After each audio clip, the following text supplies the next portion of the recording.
I want you to open your Bibles with me. Let's go to the book of Psalms, chapter number 30. The book of Psalm, we're going to Psalm number 30. I've got two verses there I want to read, and then I want to get you to a very familiar passage in the book of Galatians, chapter 6, verse number 9. And I'm going to use that just to build a foundation. That's where we're going to eat today. Now, I could tell you to open your Bibles to anywhere in the Bible. It's all good. Everything tastes good. The whole thing is a good meal, but this is where I believe the Lord has us today. Here's what the psalmist David said. This is the word of the Lord to us through him. You have turned my mourning into joyful dancing. I thought I was going to get away. Well, listen, first of all, I don't have nothing. You can't respond to me. I thought the word was going to get a way better response than that. Let me try it again. Okay, let's act like the moment didn't happen. We're going to just cut that out. We're going to start all over. Y'all ready? Let me remind, some of you have been through a lot. Some of you are going through a lot. So this word, that verse should speak to you in ways that, are you ready now? You have turned my mourning into joyful dancing. You have taken my clothes of mourning and clothed me with joy, that I might sing praises to you. I like this part, and not be silent. You know they sang that part of the song, I won't be silent. And I was like, they didn't know where I was preaching from. Oh, Lord, my God, I will give you thanks forever. Now, there are two categories of people in the room. Some of you still going through that have not experienced God turning your mourning into joyful dancing. To you, I say, get ready, it's coming. To the rest of you in the house that you've lived long enough and walked long enough with God to see him take a season of sorrow and pain and mourning, and he turns that thing around and gives you joy. The word to you is open up your mouth and give him praise. Bless his name. Give him thanks. He's good to us. All right, let's go to work. Oh, Lord, my God, I will give thanks or give you thanks forever. Galatians 6:9. I know you've heard this. So let's not get tired of doing what is good. I like this part. At just the right time. Not in my time, not in your time, but at just the right time, we will reap a harvest of blessing if we want.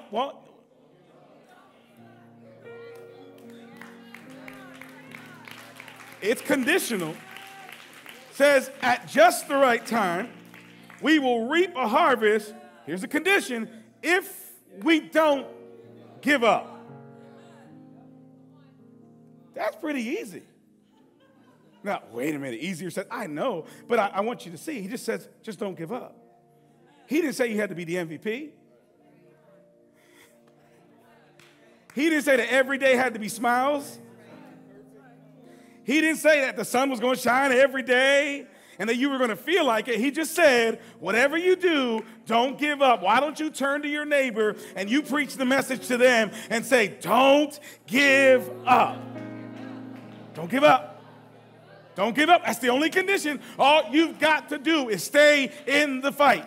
Tired, overwhelmed, with anxiety and fear, frustrated, with people, without people, it does not matter. He said if you don't give up, there's a blessing. That could be the end of the message, but that's not what we're talking about. My subject for you this morning is wait your turn. Wait your turn. Now, I prayed for the word already, so I'm going to just dive right into this. And it gives me a good amount of time to work this thing out.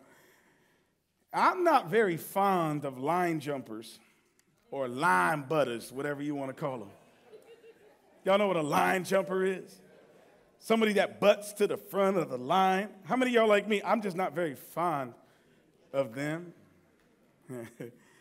My kids get to experience a dad that I just believe you follow rules. I'm a rule follower. Now, some people say you're not much of a rule follower when it comes to traditional rules. Those rules are different. Some stuff we've been doing in church needs to be broken. I'm talking about rules. Like if they say you can't, employees only, I don't go through that entrance. Y'all. If they say you shouldn't be eating grapes while you're walking through the produce aisle that you didn't pay for,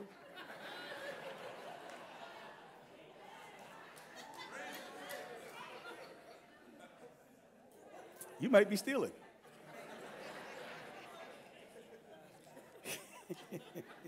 People are all kinds of convicted.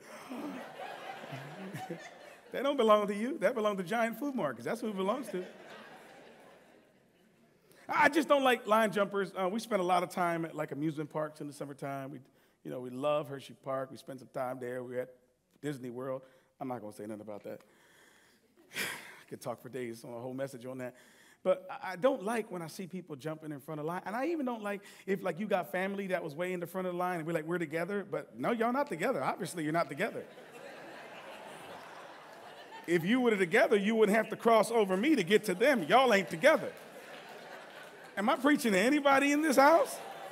I just don't like line jumpers. I don't. And I know you might think it's crazy, but my kids get mad at me over this because I'm like real big on this. Don't you jump no line. And you may think it's not a big deal, but I believe line jumping exposes a character flaw that although it may seem trivial or even insignificant in the moment, it can lead to a life of pain. Hear me here. Because line jumping shows the inability to patiently wait. And the trouble with that is that life is full of a bunch of waiting rooms. Y'all, how many know what I'm talking about? Especially the life of faith. The life of faith is full of waiting rooms. And that small little act that we don't think is important is indicative of something else that's going on inside of us. We don't know how to wait our or your turn. You got to wait. Now, David writes Psalms 30, and he is writing this kind of commemorating the dedication of the temple. The entire Psalms is dedicated to the faithfulness of God, and this I loved. David is dedicating the temple, and though he is king, and though he has been a man of war, and a great man of war, and done some pretty amazing things as he's dedicating this thing, here's what's happening. He's not giving honor to himself. He's giving honor to God. No, this would not be Solomon's temple. This would be a palace-like temple that was coming before Solomon's temple. But I want you to see that he doesn't spend any time talking about how great David was. As a matter of fact, he minimizes the greatness of himself and speaks to the faithfulness of God the entire Psalms. He talks about how God made a way for him. Not how he made a way for himself, because we love to be the hero in our story. As a matter of fact, the world is making its business, tell your story. And I've gotten to a place where my story ain't my story. Because if we looked at all the good parts of my story, I'm not responsible for all the good parts. Anybody know what I'm talking about? When you look at your story, like if you want to be honest, I'm responsible for the things that did not go well. And David has a little part in the passage there where he kind of talks about where he went off the rails and he went in the wrong direction, yet God was faithful to him. And I love that while he's celebrating this monumental moment, that God is getting the glory. Now, David gets to about verse 11, and he says something that when I read it, I have read it before, it just hit me a different way. He says, you have turned my mourning into joyful dancing. Now, I've had the privilege to watch the David program up at Sight and Sound about 47,000 times now. No, not that many. But I've watched it several times, and there isn't a time that I watch that program that I do not get something new. And as I was watching it just last week sometime, what occurred to me was all the waiting that David had to do. And because he had to do so much waiting, you could feel it in the Psalms that he wrote. Because he had to wait after he had been anointed. He had to wait while being in a season where King Saul was trying to murder him. He had to wait. There was constant waiting, and there were moments where it looked like his enemies were prevailing over him. It looked like his enemies were getting the best of him, and David had to wait on the Lord. And you see that written all into the scriptures. You see it all in the Psalms. He's wait and wait and wait on the Lord, I say. All these different waits. And he says in this passage, you have turned my mourning into dancing. And after spending several weeks preaching here to the church about suffering, I thought it really important to come back again and to remind you that suffering has an expiration date. To remind you not only the suffering, but your waiting season has an expiration date. That there is a moment in time where God turns the mourning into dancing. But it's all contingent upon our ability to wait on God. So for the next few minutes before I get into my preach, this won't be my preach, but this will be my teach. I want to teach you how to properly wait. And I want to teach you and reveal through the scriptures how God uses waiting as a tool to sanctify us or to grow us, okay? Here's the first thing that waiting does for you. If you got a pencil, if you got a notepad, write this down. Waiting exposes our idols. I feel God here. Waiting exposes our idols. When you got to wait on God's time, you start to realize what you really are prioritizing in life. What is most important to you? I'll tell you something that really got me this week. I heard my pastor say it. He says, nothing is gripping the church like comfort. Comfort is an idol. Come on, where y'all at? The moment I'm not comfortable, I'm like, God, where are you? Anybody? Nah, you're going to leave me by myself this Sunday. It's an idol. And the moment I'm in a season of waiting, there's discomfort present. And it exposes how much of an idol comfort is to me. And you're like, but aren't we supposed to be comforted? I'm talking comfort in the sense where all you want is life to be comfortable. And that you will do everything you can to keep that comfort, even if it means not doing the will of God.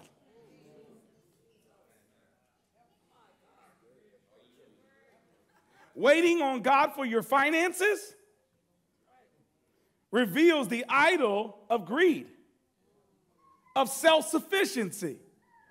Y'all ready? This is too heavy. They're like, I didn't know it was an idol. Yeah, because you didn't make a little graven image, but it's an idol. Comfort's an idol. You know, you can get to this place. Some of us has come up from really bad socioeconomic backgrounds. I mean, you come from poverty. And all of a sudden you make a little bit of money, and there was a season in your life where you'd be happy if you had $100 in your bank account. And then you get to the place where the Lord starts blessing your life and everything starts working for you, and you got $20,000 in the bank. And you are tighter with 20 than you were with 20. $20,000 in the bank, and you got $20, and you're like, I don't know if I can do it. And what happens is that the comfort or the money, the fact that it's in there has gotten to a place where instead of it being a blessing, it's become an idol. So the season of waiting exposes our idols. The season of waiting on the right person to marry, treading lightly, exposes the idol of lust. Love waits. Lust doesn't.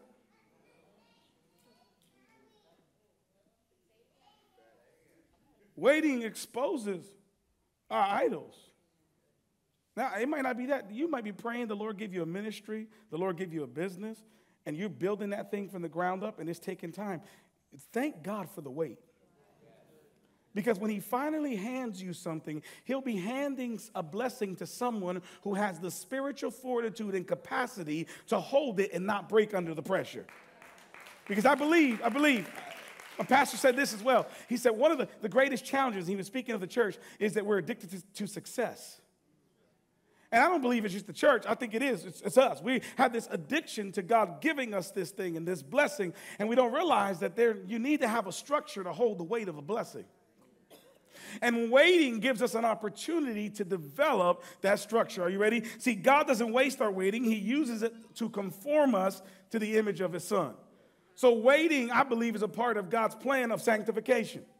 He's going to make us like Jesus while we wait by exposing our idols, all right? Walking in the will of God, I want you to see this, might mean waiting as much as it means moving forward. So to be smack in the center of the will of God doesn't always mean that you're moving 99 miles an hour. Some of you are frustrated right now because you feel like God has your life on pause. And it feels like a pause to you, but you're actually moving faster than you can see and faster than you can feel.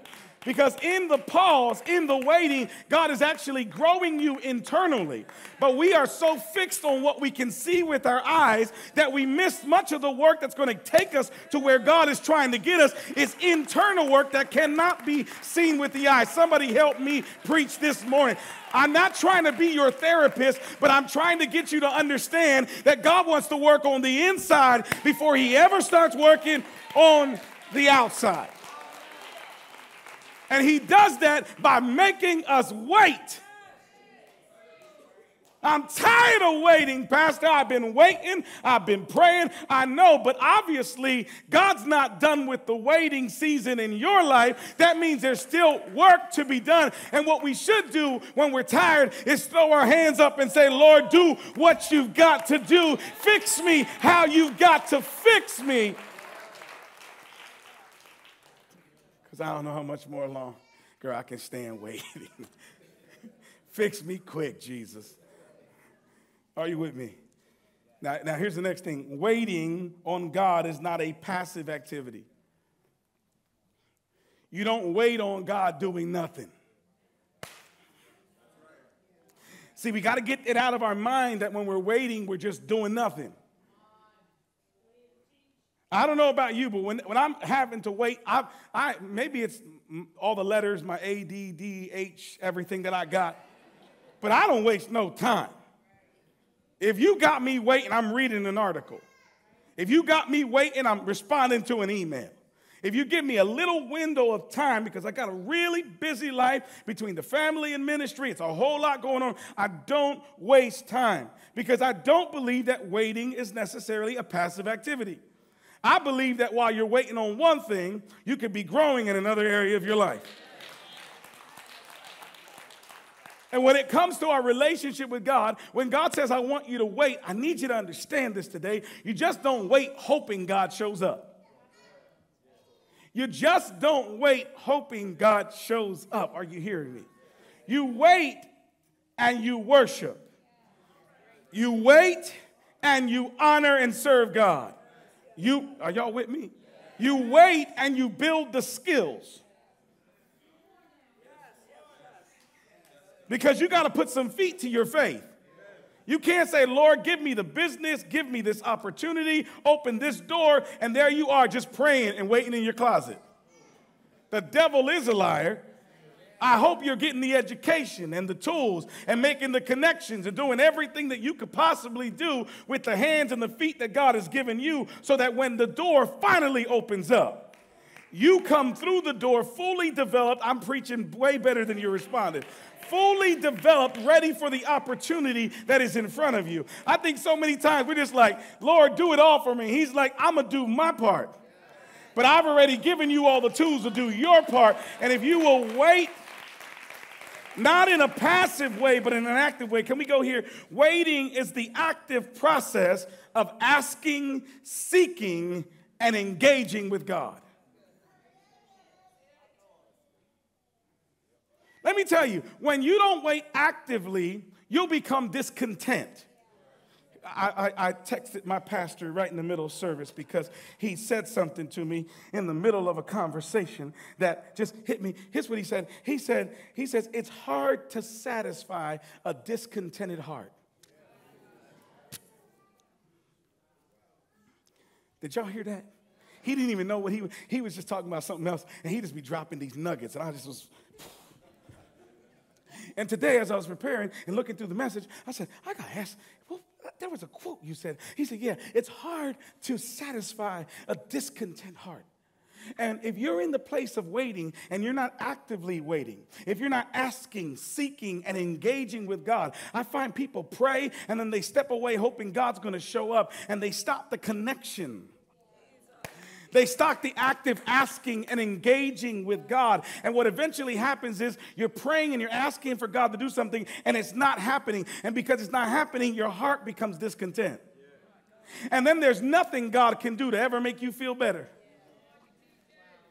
It's hard to satisfy a discontent heart. And here's what happens along the journey of waiting. God will give you little signs along the way that you're getting closer. When I'm driving on the turnpike, I can see mile markers.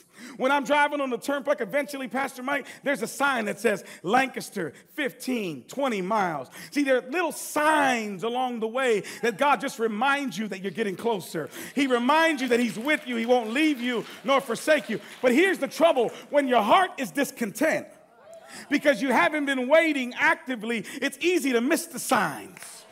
I wish I had a church today.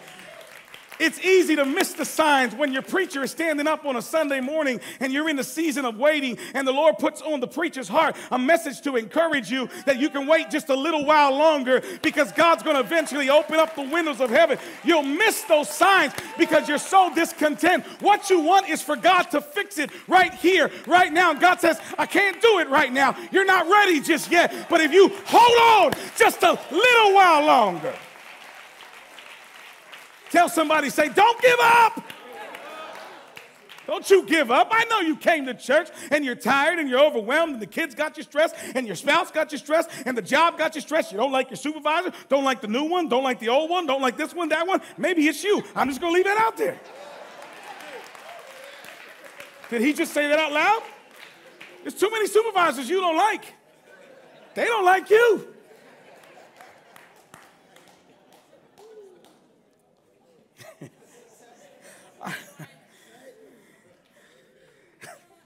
I could go on. That's a bunny trail. Stop, Alex. Keep moving. Here we go. With waiting comes learning. There's learning to do. I shared that already. I love this quote by Elizabeth Elliot. She said, "There's waiting on God requires the willingness to bear uncertainty, to carry within oneself the unanswered question, lifting the heart to God about it whenever it intrudes upon one's thoughts." That's powerful. Did you hear that? You got to be willing to bear uncertainty while you wait. That's the weight of waiting. The weight.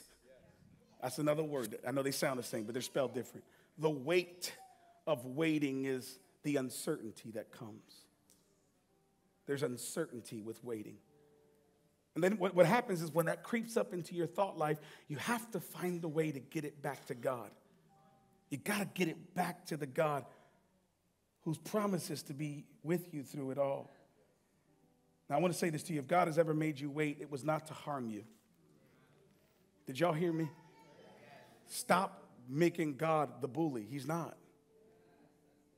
He's not making us wait because he wants to hurt us.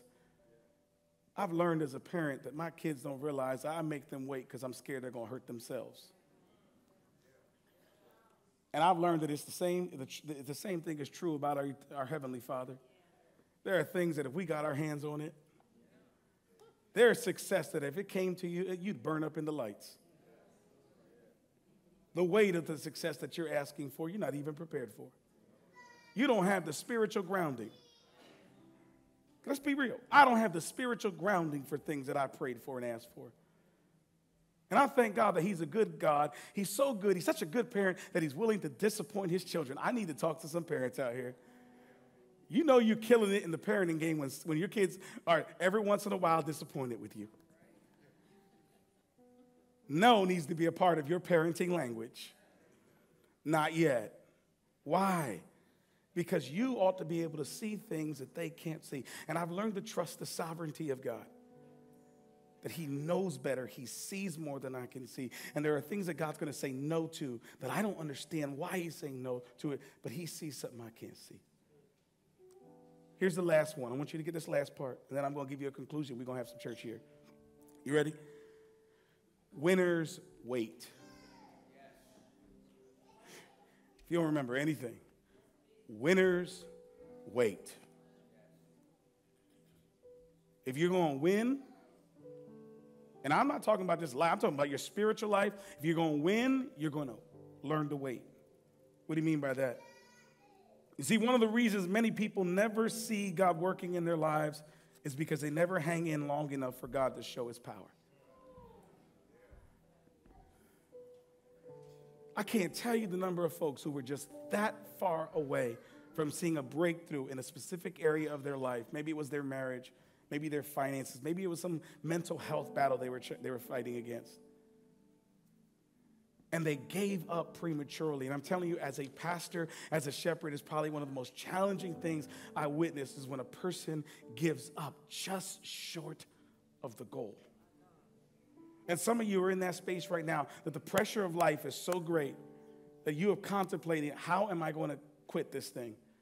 And how can I quit gracefully? How can I quit in a way where it doesn't look so bad? That's the questions you've been asking yourself. That's the thing you've been trying to formulate in your mind. And what you need to understand is this, that if you just hold on just a little bit longer, you're going to see God's power work in your life and in that situation. Parents, you're angry, frustrated, overwhelmed by the behavior of a child. And you're almost tempted to wash your hands. And what the Lord really wants you to do is to just don't quit today. I was listening to a podcast not too long ago, and I heard the story of this man who had, for a long time in his life, struggled with addiction. And he had been able, by the grace of God, to be able to kick that, and he just was working every single day. And his son came to him. His son was in the middle of something. He says, Dad, how did you beat that thing? How did you fight that every day? He said, I just learned to not quit each day. And his son was in the middle of something going on in his life, and he says, just do me a favor, don't quit today. And I think that's such a powerful lesson for each of us in this place, that if you just, some days you're going to feel like, that's it, I'm done, no, I'm not doing it God's way no more. No, just don't quit today. Because it's amazing. It's amazing what one night of sleep will do for you. Come on, people. How many of you know what I'm talking about? One night, as a minister of the gospel and a pastor going on, we're year 17, going to 18, and May 5th of 2023. You know what? There were many Sunday nights where I had to say, don't quit today. Don't quit today. And then I slept on it, got up Monday morning with the joy of the Lord. We're going to take this city for Jesus.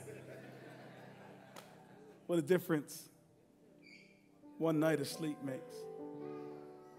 You're so close. I don't know who you are, but you are so close. If you hear anything this preacher says to you this morning, don't quit today. Trust God just one more day and watch him open up the windows of heaven and pour a blessing that you can't even make sense of in your mind. I've seen, I'm telling you, I'm a living testimony of this. I've seen God do what he said he was going to do. But I've waited years. I've waited. Often we joke, and my wife and I say we gave our 20s to the Lord, to the building of his church. We gave our 30s to the Lord and the building of his church. And there were seasons of waiting there that, they almost crushed me. If it wasn't for the hand and the grace of the Lord just holding me up, I would have been crushed under the weight of that. And I don't stand here gloating and talking about how awesome I am. I feel so much like the psalmist, where the psalmist is writing, and he's not talking about any of his accomplishments, but he's saying, God, you have been so good. God, when my enemies were overwhelming me and overcoming me, God, you were faithful. Lord, when my faith and my strength evaded me, God, you still held me up. He's just writing the story of God's faithfulness in his life. And as I stand here today, I'm not standing here saying, I waited, I was so strong. I'm standing here to say that when I was waiting, God was waiting with me. That when I was waiting, God was right in the room holding me and keeping me and strengthening me. And I'm telling you, if he did it for me, he can do it for you too. If you would just decide in your heart and your mind today, I am not going to quit. Not going to give up. Don't give up. Winners wait. It was Charles Spurgeon who said this. Check this quote out. If the Lord Jehovah makes us wait, let us do so with our whole hearts. For blessed are they that wait for him. He is worth waiting for. The waiting itself is beneficial to us. It tries faith, exercises patience, trains submission, and endears the blessings when it comes. The Lord's people have always been a waiting people. I love those last part. It says it endears the blessing when it comes. Oh, the waiting only makes the blessing so much sweeter. You imagine being Job and going through 41 chapters of suffering, and you get to chapter 42, and God says, I'm going to bless you for your faithfulness. You know, there's a narrative that we have to change in the modern church. The Lord blesses righteousness. The Lord doesn't, this is not a matter of salvation. You are saved by grace and by grace alone. It is the work and the free gift of God through Jesus Christ. I'll tell you that. But all through the scripture, we see it. God blesses righteousness. He blesses faithful men and women of God who honor his word and live according to his way.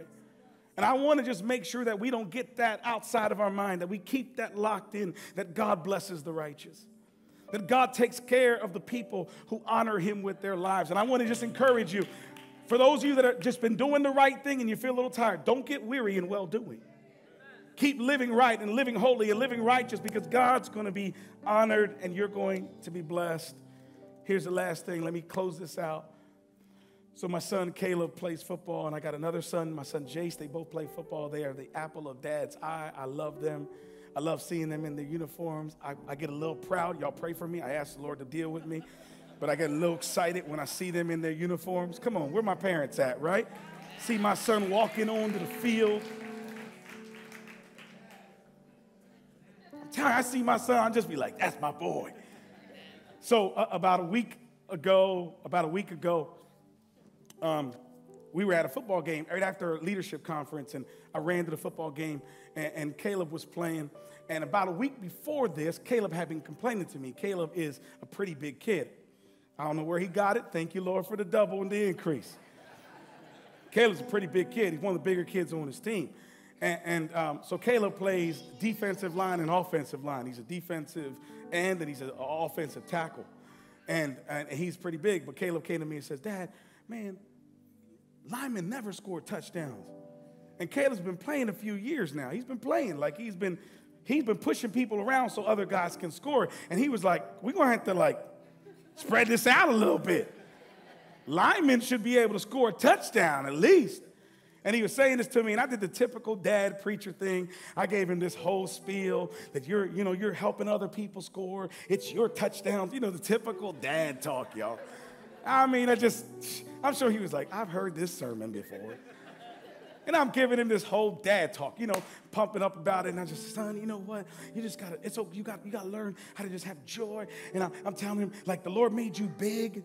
You don't realize it, but coming from a little person, big is a blessing, especially when it comes to sports. So that happens a few days before that. And then we get to this football game. And y'all, I don't know, that was someone else's video camera, and I can't trust the fans, so bring that audio down. I don't know what those fans might have said. It might not be PG. So bring that audio down. Did he just say that? I just thought about it. I was like, I don't know nothing about them people.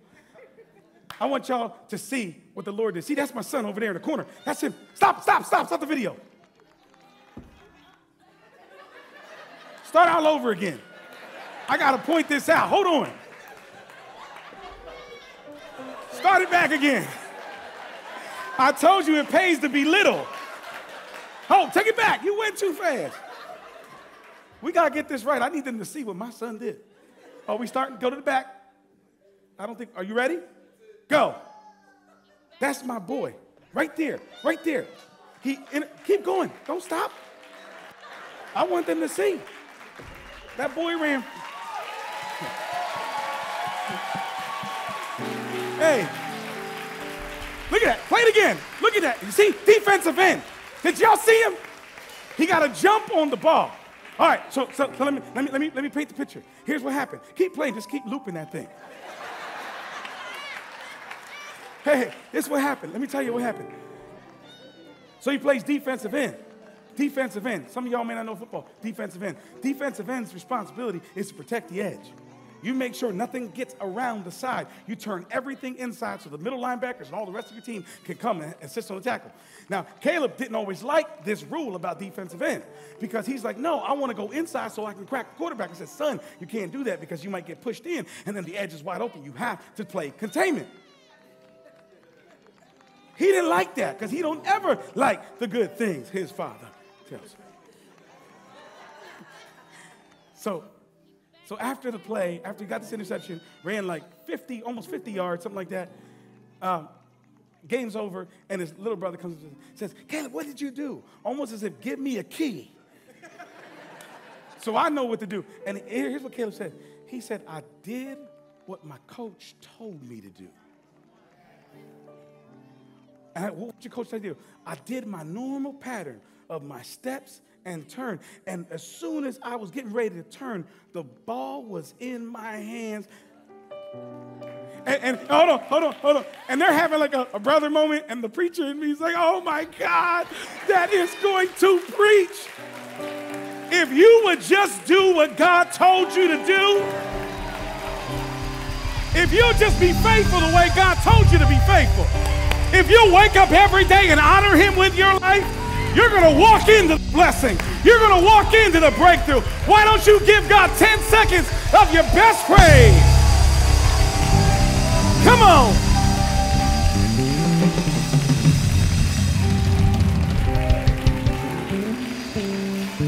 If you stay where you're supposed to stay and do what you're supposed to do, it's only a matter of time before God shows up and turns your situation.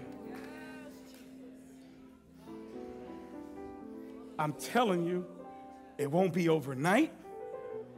He's been playing since he was on the D team. 2 years D, 2 years C, 5 years in. He's been waiting for that miracle for 5 years. I believe I read that the average miracle in the Bible took 15 years. If you took all the people waiting for miracles, 15 years was the average. Some of you are like, so you're going to have to preach on wait for the next 15 years. But I'm telling you, God is faithful. And you know what? And can I just say this? Don't stop telling the story of God's faithfulness. 2005, I'm never going to stop telling my testimony. 2005, the Lord, in the summer of 2004, began to stir my heart about this church. He stirred it in 2004. It was bothering me. I didn't want to do this. This is not what I wanted to do. My wife is from Southern California. That's where I was going.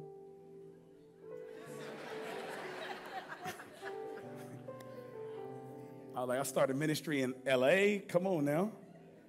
I still was going to be an Eagles fan, but that's a whole other story. But I was going to go to Los Angeles. But the Lord had a different plan. And he says, do this. Do it this way. But God, that's not. It'd be easier if I did it this way. That's not the plan that I have. Do this. And we began to start that journey. And at first, like anything new, it feels amazing. Like, yes, this is it. And then the wait starts. And then the things you thought were going to happen immediately don't happen right away. And you find yourself waiting and praying and crying out to God. And then you move from waiting to being full of weariness and worry to the point where you want to give up and throw in the towel. And I've seen God through this church planning journey just be faithful along the way. The moments where I wanted to give up, a word from a complete stranger. The moments where I was thinking about, man, there's another way to do this, God would just send somebody that would speak to my life. And all these years, I'm telling you, God has been faithful. The biggest fight has been against it being discontent. And that's why I encourage you, don't let that spirit of discontentment overcome you, because you'll miss all those little things that God is saying. He's saying, I'm with you, I won't leave you, and I won't forsake you. Here we are, 17 years later. Let me tell you this, I still got one wife, all my babies. Y'all, that's a testimony in and of itself. She's the love of my life, the apple of my eye. Jesus, I get excited thinking about it. When I think of the goodness of Jesus. Tammy too. Whew. Family's intact. Been through some challenging seasons.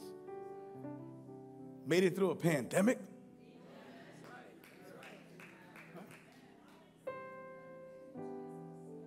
Buried some folks.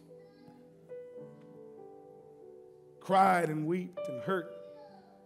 But when I look back at the faithfulness of God, He's been there every single step of the way.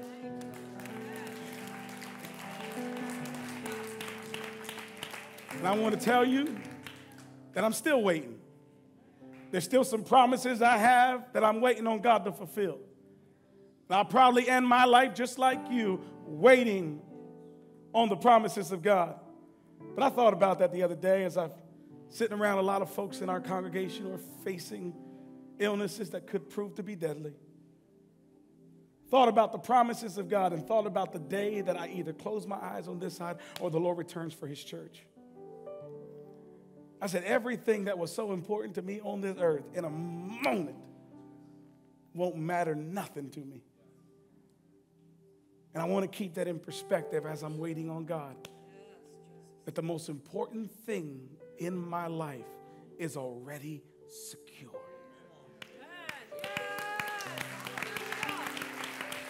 That's my testimony, but I wonder if it's yours. Who are you waiting on? What are you waiting on? And if you're not waiting on or waiting with Jesus, you're missing out on what's most important.